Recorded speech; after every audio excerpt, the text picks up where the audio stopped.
경찰의 임무와 이념입니다. 경찰의 임무와 이념 되셨죠? 자, 이 중에서 우리는 먼저 경찰은 어떤 사무, 어떤 임무를 담당하느냐 이걸 공부합니다. 이게 이제 경찰의 임무에 관한 내용이에요. 임무 또는 사무. 자, 그러면 경찰은 어떤 업무를 담당하느냐? 자, 임무인데요. 자, 이거를 크게 두 가지로 나누어서 우리가 내용을 살펴봅니다. 자, 하나는요, 실정법상 임무예요. 그러니까 현행법상 법률에 규정된 경찰의 임무가 뭐냐? 이게 이제 경찰의 실정법상 임무입니다. 됐죠? 그다음에 두 번째. 자, 두 번째는 이제 이론이에요. 이론. 학문적으로. 자, 이론적 학문적으로 경찰의 그렇죠. 기본적인 임무. 경찰이 담당하는 가장 기본적인 임무가 뭐냐? 두 가지입니다. 그래서 이제 하나하나씩 공부할 텐데요. 자, 먼저 실정법, 현행법에 규정된 경찰의 임무를 먼저 보도록 하겠습니다. 됐죠? 자, 이게 교재 보시면 13페이지 나와 있어요. 됐죠? 자, 이거 여러분들 한번 읽어보십시오. 우리가 이제 아까쯤에 자, 경찰의 개념할 때도 간단하게 봤는데 간단하게 한번 보고 넘어갈게요. 자, 법이 똑같이 되어 있습니다.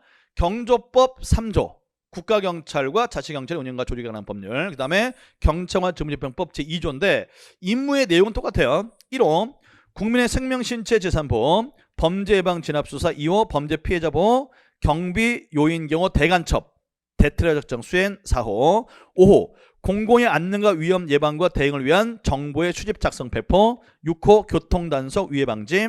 7호 외국 정보기관 및 국제기관의 협력. 그 다음에 8호 그 밖의 공공의 안녕을 질서를 줍니다. 자, 여러분들, 자, 요거요, 여러분들 외우셔야 돼요.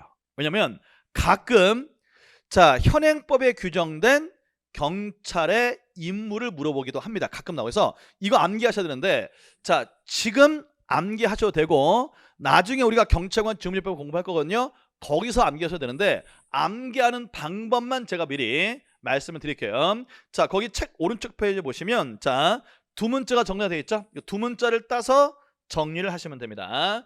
자, 실정법상 경찰의 임무는요, 법에 규정된 임무인데 어떻게 한다? 이렇게 보세요. 생, 범, 경, 정이 교회에서 질서 유지한다. 이렇게 두 문자 따서 외우세요. 다시 한번. 생범 경정이 교회에서 질서 유지한다. 됐죠? 자, 이게 무슨 말이냐 보세요. 자, 생이 뭡니까? 이게 1호예요. 1호. 자, 생이 뭡니까? 국민의 생신제, 생명, 신체, 재산보호. 이게 보다 영미법계. 자, 그 다음에 이제 2호입니다. 자, 2호하고 이게 3호예요. 2호, 3호. 자, 2호, 3호가 뭡니까? 범죄죠, 범죄. 그래서 범죄의 예방 진압 수사. 이게 2호고요. 3호가 범죄 피해자 보호죠. 그래서 2호, 3호는 그냥 범으로 외우세요. 범으로. 범죄. 자, 그 다음에 4호죠, 4호. 4호는 경으로 외우시면 됩니다. 됐죠? 자, 4호가 뭡니까? 경비, 경호 이런 거잖아요. 그래서 경호, 경비, 대간첩, 대트라 작전 수행. 됐죠? 경호, 경비, 경자. 그 다음에 자, 정의 있죠? 정의 5호입니다. 자, 5호가 뭐죠? 정이 뭡니까? 정보 수집 작성 배포예요. 됐죠? 그 다음에 교 있죠? 교가 뭡니까? 6호 교통단속 위해 방지, 위험 방지. 교통단속 6호입니다. 그 다음에 외가 뭡니까? 외국 국제기관과의 협력. 이게 7호. 그 밖에 공개 안녕과 질서 유지. 이게 8호입니다. 그래서 자, 생범 경정이 교회에서 질서 유지한다. 이렇게 외우시면 돼요. 자, 여러분들 생범이 뭡니까? 생범. 여러분들이 지금 경찰서에 가보면요, 생활안전과가 있고요. 그 생활안전과 안에 보면 생활안전 또는 생활질서범죄과가 있어요. 그래서 생범이라고 얘기하는데 거기에 경정, 계급입니다. 경정의 계급을 갖고 있는 자가 교회. 됐죠? 교회 외곽 지역에서 질서 유지한다. 이렇게 보시면 돼요. 다시 한번. 생범 경정이 교회에서 질서 유지한다. 이렇게 해서 자, 실정법상 임무 8가지 외워놓으시길 바랍니다. 미리미리 외우세요. 되셨죠? 넘어갑니다. 자, 그다음에 이제 경찰의 이제 이론적인 임무요. 업무. 경찰의 기본적 임무로 넘어가는데, 자, 교재를 보시면 자 13페이지 2번에서 경찰의 사무하고 국가경찰 사무와 자치경찰 사무를 구별해 놨습니다. 자, 이거는 근데요 여기서 안 할 거예요. 여기서 하지 않고 우리가 뒤에서 경찰 조직법 파트에서 어차피 국가경찰 사무, 자치경찰 사무를 나누어서 정리할 거기 때문에 그때 경찰 조직법 파트에서 제가 상세히 설명할 테니까 일단은 기본 이론 공부하는 반에서는 할 거예요. 기본 이론 반에서. 다만 지금 공부하는 것보다는 경찰 조직법 파트에서 공부하는 것이 훨씬 더 유리하다 이런 얘기예요. 그래서 그때 해야 될 테니까 일단 경찰 사무는 넘어가시길 바랍니다. 됐죠? 자, 그 다음에 15페이지 가도록 할게요. 자, 이제 경찰의 기본적인 임무를 함께 보죠. 자, 짚어봅니다. 그러면 경찰은 가장 기본적인 임무로 어떤 걸 행하느냐? 아까 처음에 다 설명드렸어요. 자, 경찰의 가장 기본적인 임무는 세 가지라고 그랬죠? 자, 먼저 행정경찰. 자, 행정경찰은 뭐죠? 사회 공공의 안녕과 공공의 질서에 대한 유지예요. 이게 뭐냐면 사회 공공의 안녕과 질서에 대한 위험 방지입니다. 요게 하나. 자, 이 임무가 경찰의 기본적 임무에서 가장 중요한 임무입니다. 이게 1번 가장 으뜸이 되는 임무예요. 자, 두 번째 범죄수사입니다. 이게 사법경찰. 이게 행정경찰이죠. 범죄수사. 사법경찰인 범죄수사. 그 다음에 세 번째 치안 서비스를 제공합니다. 설명했죠 이거? 순찰을 돈다거나 청소년을 선도한다거나 또는 교통정보를 제공한다는 거. 이렇게 이제 국민에게 서비스하는 경찰. 치안 서비스. 이 세 가지가 경찰의 가장 기본이 되는 임무입니다. 됐죠? 자, 그래서 이 세 가지 하나의 내용들을 우리가 공부할 텐데 오늘은 먼저 자, 기본적 임무 중에서 가장 중요한 임무에게 사회 공공의 안녕과 질서에 대한 위험 방지. 됐죠? 이 내용부터 함께 공부를 해보겠습니다. 되셨죠? 자, 그러면 이건 뭐 공부하냐면요. 국어 시간이에요. 국어 시간. 그래서 자, 사회 공공의 안녕과 질서에 대한 위험 방지. 어떻습니까? 뭔 말인지 모르겠죠? 대단히 추상적인 내용이잖아요. 그래서 이제 경찰의 가장 기본적 임무, 사회 공공의 안녕과 질서에 대한 위험 방지는 도대체 뭘 의미하는 거냐? 그 의미를 정리하는데요. 자, 시험 문제는 여기서 시험 문제가 대단히 잘 나와요. 됐죠? 자, 여러분들 다시 한번. 자, 우리가 저번 시간과 이번 시간에 공부한 게 뭐라고요? 경찰의 개념, 그 다음에 경찰의 분류였죠. 여기서 한 문제 나옵니다. 매년 한 문제 꼭 나와요. 그 다음에 두 번째 2장 경찰의 임무와 이념하는데요. 자, 이 경찰의 임무 여기서 한 문제가 보통 나온다고 해서 2장에서도 한 문제가 꼭 나오는데 거의 90%가 여기서 한 문제가 나와요. 그러니까 이게 제일 중요하니까 내용 잘 정리하시라고요. 됐죠? 그러면 사회 공공의 안녕과 질서에 대한 위험 방지는 도대체 어떤 말이냐? 이거 정리합니다. 자, 그러면 이제 이거를 단어 해석하면 돼요. 국어입니다. 국어. 단어 해석하면 돼요. 자, 그러면 이 개념 안에는 세 가지 개념으로 나눠져 있습니다. 첫 번째, 공공의 안녕 있죠. 그래서 공공의 안녕이라는 것은 뭔 말이냐? 공공의 안녕. 두 번째, 질서죠, 질서. 이게 뭡니까? 공공의 질서라는 거예요. 그러면 두 번째, 공공의 질서라는 말은 또 무슨 내용이냐? 됐죠? 세 번째, 자, 위험을 방지하는 겁니다. 그러면 여기서 말하는 위험, danger. 자, 위험은 과연 뭘 의미하는 거냐? 이 얘기예요. 그래서 우리가 자, 이번 시간은 이제 공공의 안녕이 무슨 의미냐? 공공의 질서는 뭐냐? 위험은 뭐냐? 이 세 가지 개념을 정리하는 건데 여기서 시험 문제가 대단히 잘 나옵니다. 자, 작년 2차 때도 여기서 한 문제가 나왔어요. 됐죠? 자, 그럼 이제 오늘은 일단 됐죠? 공공의 안녕 있잖아요. 공공의 안녕. 공공의 안녕이 무슨 말인지 이거부터 먼저 정리를 해보도록 하겠습니다. 자, 그럼 이제 공공의 안녕 이게 무슨 말이에요? 자, 여러분들 공공의 안녕은요. 자, 먼저 공공입니다. 공공. 자, 공공이 뭐예요? 특정한 개인의 이익을 말하는 게 아니에요. 모든 국민의 이익을 말하는 겁니다. 모든 국민의 이익. 이게 모든 국민에 대한 것이어야 된다. 이게 공공이에요. 됐죠? 그다음에 안녕 있죠. 안녕. 자, 안녕은 뭐냐면 우리가 흔히 안녕하세요 이렇게 인사하잖아요.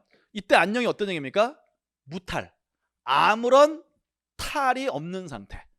아무런 탈이 없는 상태예요. 돌려 말하면 우리 경찰 말하면 그렇죠.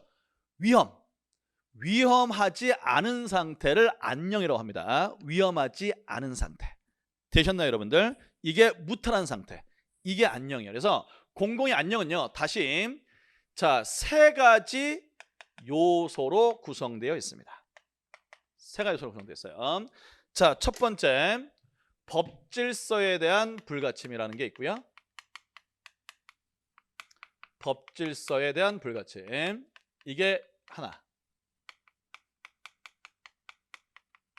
됐죠? 자, 그다음에 이 공공의 안녕에는요. 자, 대한민국 있죠. 국가의 존립과 기능이 보장되는 상태가 됩니다. 뭐 예컨대 자, 북한이 우리나라에 쳐들어 가지고 우리나라를 전쟁으로 만들었어요. 이건 뭡니까? 국가의 존립이 무너진 상태죠. 이건 안녕한 상태가 아니죠. 됐죠?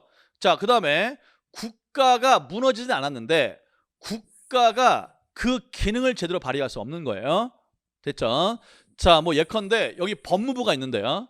자, 이 법무부에게 자, 감정이 좀 안 좋은 뭐 예를 들어서 추미애 법무부 장관이 어떻게 그딴 식의 행동을 할 수 있느냐 이렇게 주장하면서 윤석열 검찰총장의 편을 들면서 자, 추미애 법무부 장관이 일을 너무 잘못한다. 폭동이 일어났어요. 폭동이 일어나서 법무부가 제대로 일을 못하게 한다고요. 자, 이것도 뭡니까? 안녕하지 않은 상태죠. 됐죠? 자, 그래서 공공의 안녕은 두 번째 또 뭐가 있다? 그렇죠. 국가입니다. 국가의 존립. 됐죠? 자유민주적 기본 질서를 갖고 있는 대한민국의 존립을 유지케 하는 거. 그다음에 국가 기관의 기능. 됐죠? 국가의 존립과 국가 기능에 대한 불가침. 요게 두 번째고요. 됐죠? 자, 그다음에 여러분들 지금 제가요 동네 조직폭력배들에게 심하게 구타를 당하고 있습니다. 자, 이건 뭐죠? 국가적 차원의 문제가 아니라 개인의 문제잖아요.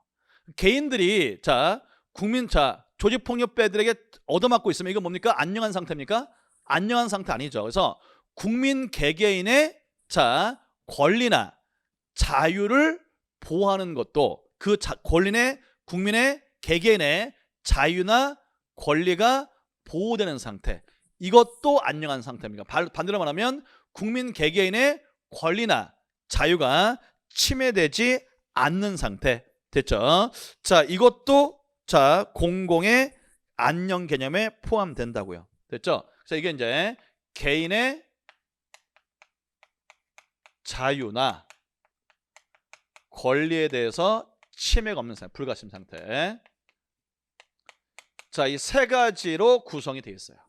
됐죠? 자, 여기서 일단 첫 번째 중요한 거, 자 보세요.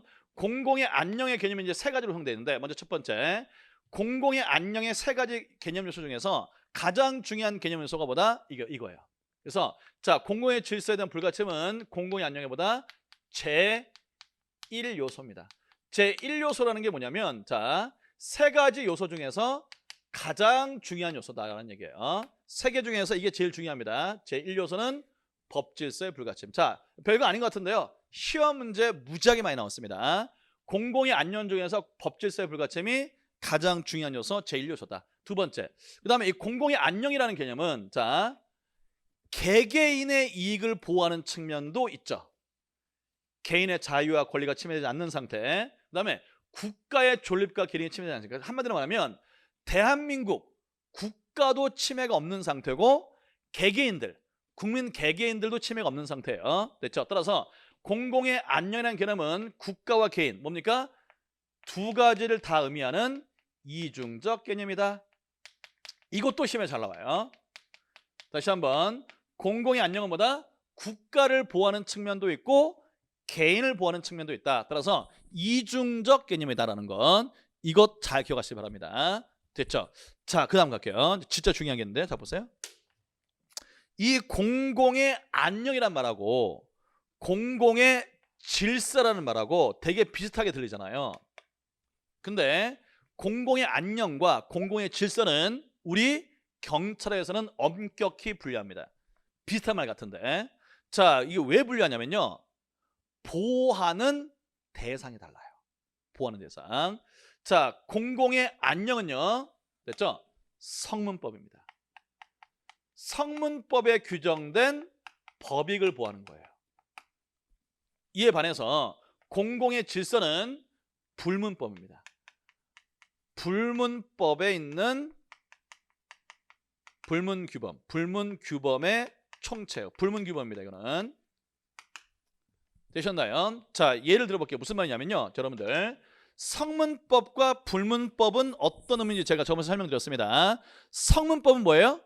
법전에 문자로 쓰여져 있는 법, 이게 바로 written law, 성문법입니다. 불문법은 뭐예요? 안이불자죠. 자, 문자로 쓰여지지 않은 법, 이거보다 일반인들이 다 이건 법이다라고 생각하고 있지만 법전에는 쓰여져 있지 않은 법이에요. 이게 바로 unwritten law, 불문법입니다. 됐죠? 자, 그러면 공공의 안녕은 뭐다? 법전에 쓰여져 있는 국가의 존립과 기능을 보호하는 거고요. 자, 이것도 역시 법전에 쓰여져 있는 개인의 자유와 권리를 보호하는 거예요. 그러니까 법전에 쓰여져 있지 않은 국가적 이익이나 법전에 쓰여지지 않는 개인의 이익은 뭐가 보호되는 거다? 이걸로 보호하는 게 아니라 공공의 질서라는 개념으로 보호하는 거다. 그래서 공공의 질서는 불문규범에 관한 것이고 공공의 안녕은 성문법에 관한 것이다라는 얘기예요. 됐습니까, 여러분들? 됐죠? 그래서 요것 좀 잘 기억하시길 바랍니다. 그래서 요거를 또 바꿔서 시험 문제에 대단히 잘 나와요. 됐죠? 공공의 안녕은 뭐? 불문법 아닙니다. 성문법의 법익을 보호하는 것이고, 그 다음에 공공의 질서는 불문법의 법익을 보호하는 것이다. 이렇게 성문법, 불문법이에요. 매칭해서 이거 잘 바꾸니까 기억을 해주시길 바랍니다. 되셨나요? 자, 그럼 일단 여기까지 먼저 볼게요.